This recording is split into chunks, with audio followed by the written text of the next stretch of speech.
मस्जिद उरिब इसिंगी मियोई कम्युनिटी असे अदोमना ममांगदा उरम खिरोई हाइना खली मसी अतई अतोपद नते नाइजेरिया की लेगोस हारिबा मफम असिदा लैबा वर्ल्ड की ख्वाइदगी चौबा फ्लोटिंग स्लम एरिया अमखकनी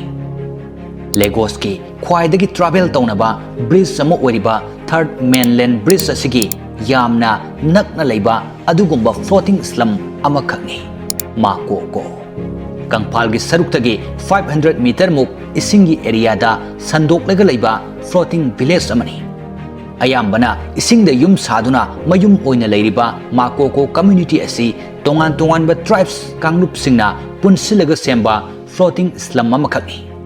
मसिद उरिबा माकोको हारिबा इसिंगदा ऊना नत्रगा वाना मयुम सादुना लैरिबा मियोई लाख अनि मखाइगी चांगदा लैरिबा मियोई सिंग असिगी ट्रांसपोर्ट तौबगी मौंग असी करमना तौगे हाइबा मतमदा मफम अमदगी अमद चटपा मतमदा केनो हारिबा ही मखल असी सिजिन्नदुना सथोक ससिन तौई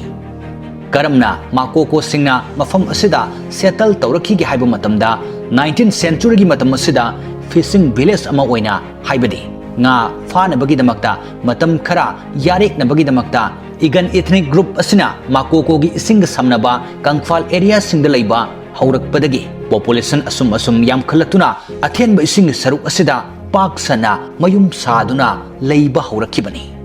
यामना इंटरेस्टिंग ओरिबो वाफमदी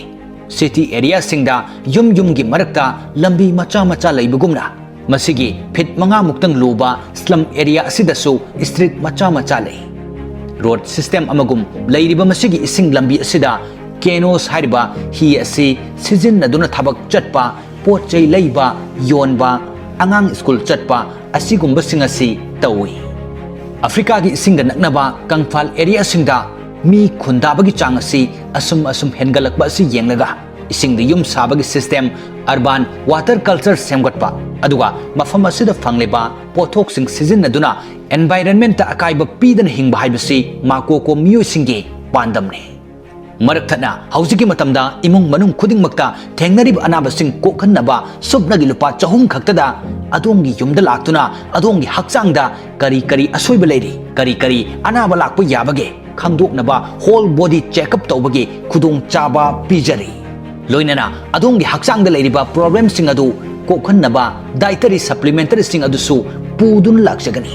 ख्वांग नाबा नुंग लैबा diabetes BP asthma thyroid gout piles सिंगली नाउरी छोनबा स्किन प्रॉब्लम्स लिवर किडनीस अमदी हार्ट की ओइबा नुंगाइतबसिंग अदुगा ई नुंगसे की प्रॉब्लम सिंग असि लाक्सनबद मतिंग ओइगदबा फूड सप्लीमेंटरी सिंगसु पुदुन लाक्सगनी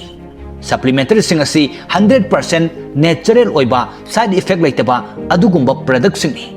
सप्लीमेंटरी सिंग असि सिजिनबु मतमदा अमत्त कानबा फंगद्रगदि चंखिबा सेल खुदिंगमक हंदोकचगनी अदुगा सप्लीमेंटरी प्रोडक्ट सिंग असि लैजरोय बॉडी चेकअप खक तौजगे हाइबदुसु करिसु अकाइब लैते अकुपा मरोल गिदमक स्क्रीन दा हापचरिबा फोन नंबर असिदा अथुबदा कांटेक्ट तौबिरो मखा तारकपदा मफम असिदा यामना दरकार ओरिबदि सैनिटेशन इलेक्ट्रिसिटी असिगुंबगी फैसिलिटीज निंगथीना फंगदबा असिनी युमगी अमोट अकाई अरेम अखाक किचन की अमोट पसिंग मखोइना लैरिबा युम असिगी मखादा लंगथोकने मसिना मखोइना लैरिबा एरिया असिगी इसिंग असि अदुकी मतिक मोटनी सेफ ओइबा ड्रिंकिंग वाटर फंगदे सेंगदोकपसु तौनदे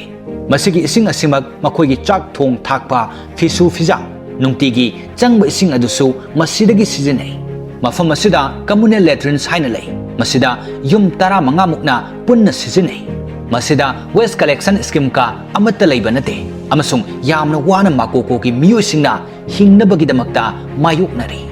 करिगुंबा मतमदसु मसिगी माकोको की फ्लोटिंग विलेज असि वेनिस ऑफ अफ्रीका हाइनसु खंगनै एवरेज ओइना युम अमदा मियोइ 9 मुक्ति लै अदुगा मखोइगी सिनफमना हिंगनबगीदमक्ता nga फाबा